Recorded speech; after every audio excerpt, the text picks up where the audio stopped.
couple of new Schwinn Airdyne bikes at Untamed Strength for conditioning and such. Perfect follow-up to Joey's 8-minute mile attempt.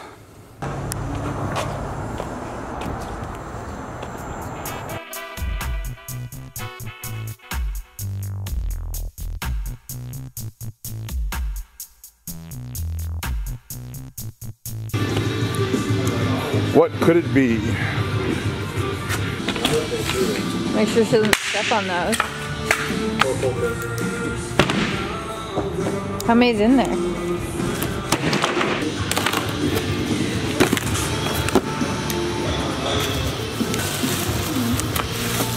Ooh, nice, huh? Shiny. Calibrated 45-pound iron plates. 3,000 pounds.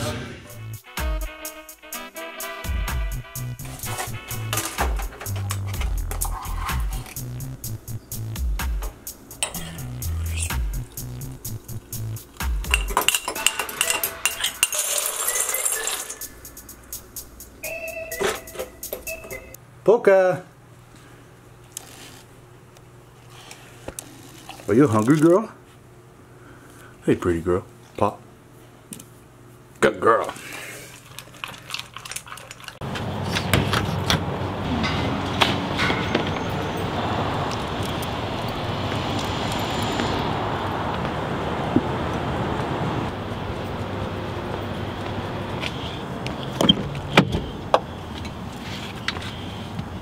Come on, come on.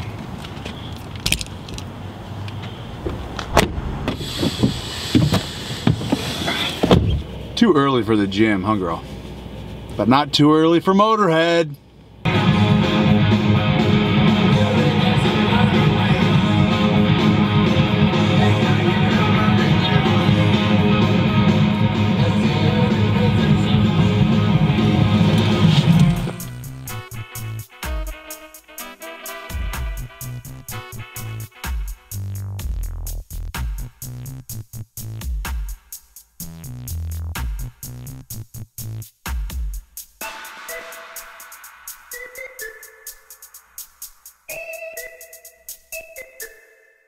So a little bit about these plates. They are the Troy calibrated iron plates from Adamant Barbell. Calibrated meaning they are guaranteed within 2% accuracy. So 2% of a 45 is 0.9. So a typical 45-pound plate might be 45, it might be a couple pounds heavier and a couple pounds lighter. Let me prove my point. So this is the Troy calibrated plate. 45 pounds even. And to show you that this scale is consistent, doesn't give a different reading every time. There you go, 45 pounds. Now, let's check out this plate. Let's check it out. Check it out! 42.6, yikes. And this plate,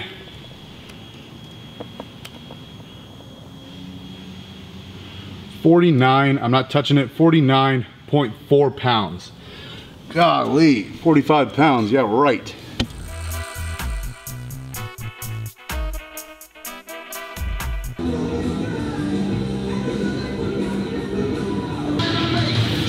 These virgin plates are pretty tight.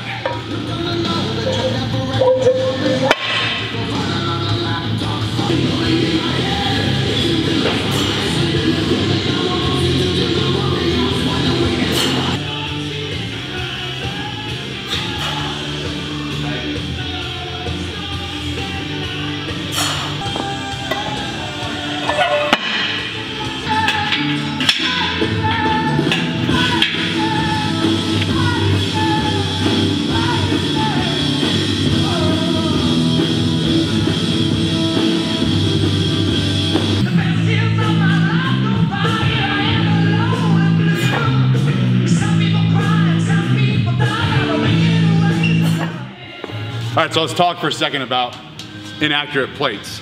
So most people would be upset to find out that they were under the assumption they were lifting 405 pounds, but in fact, it was only 399 pounds.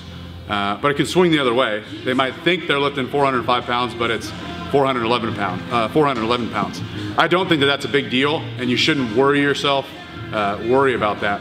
Do not go weigh your plates and get all paranoid about the weights. Enter the nocebo effect. As far as I'm concerned, 4 plates is 4 plates, 3 plates is 3 plates. Don't weigh your plates.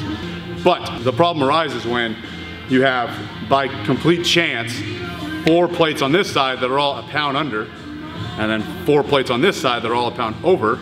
That's an 8-pound deviation, which is not good. So the reason I bought these new plates is because ever since I opened up Untamed Strength, I've wanted to outfit the gym with matching plates, with expensive plates, good, accurate plates, but I've never had the money to do that. So when I started Untamed Strength, I just bought some random plates on Craigslist. And over time, I've acquired 1, 2, 3, 4 plates at a time on Craigslist. And so because of that, I have a whole bunch of mismatched plates that are uneven, you know, high and low, chipped. Some, you know, are better than others. So that's why the new plates were purchased.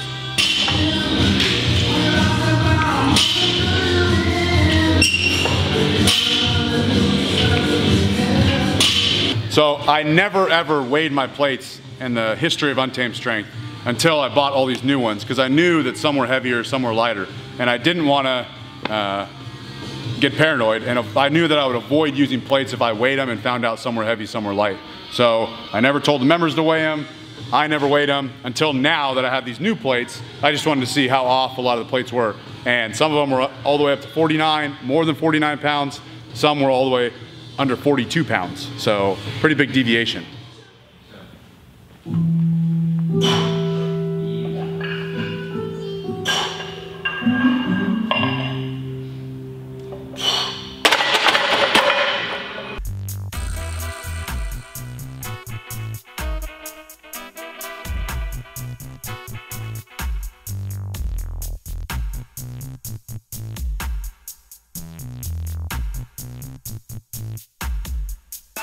So not only is there a huge disparity in weight, but the size also. There's no standardized size to a lot of these plates.